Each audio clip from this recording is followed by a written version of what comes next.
Ako si Erica C. Malinaw, ang taga-ulat ngayong araw. Arestado ng mga tauhan ng Criminal Investigation and Detection, Grupo o CIDG, ang 2 pulis at isang sibilyan sa Bacoor City, Cavite. Nasangkot sa pangungutong sa mga transport or grupo. Bunsod nito, ipinatatanggal na ni PNP Chief Police General Benamin Acoda Jr., ang Chief of Police ng Bacoor, PNP.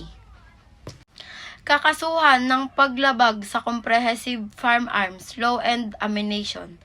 Ang lalaking nagpakilalang dating pulis na nagtangkang pumasok sa kampo Krame nakaraan.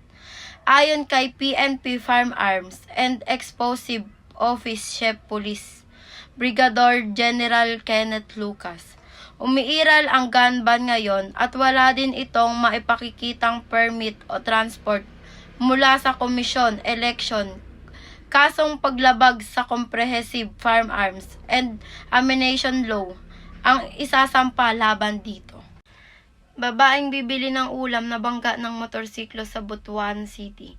Matapos makatanggap ng tawag ang isang UNTV News Rescue Team tungkol sa isang aksidente, agad kinuha ng team ang lugar kung saan bumungad sa kanila ang isang babaeng sugatan na nakaupo sa gilid ng kalsada sa Purok 16 Mandatuan, Butuan City. Base sa naging assessment ng grupo, nagtamo ito ng pamumuo ng dugo sa ulo, gasgas sa kanang balikat, maging sa kanang kamay at binti nito. Bilis na nilapat ng paunang lunos ng grupo ng mga tinamong injury ng biktima na si Mary Jane Perez, 37 anyos. Kwento ni Mary Jane Perez, naglalakad umano siya habang papatawid sa kalsada para bumili ng ulam sa tapat ng kanilang bahay. Biglang umano siyang nabundol ng motorsiklo, samantalang walang nakitang sugat na tinamo ang driver ng motorsiklo na kabundol kay Perez.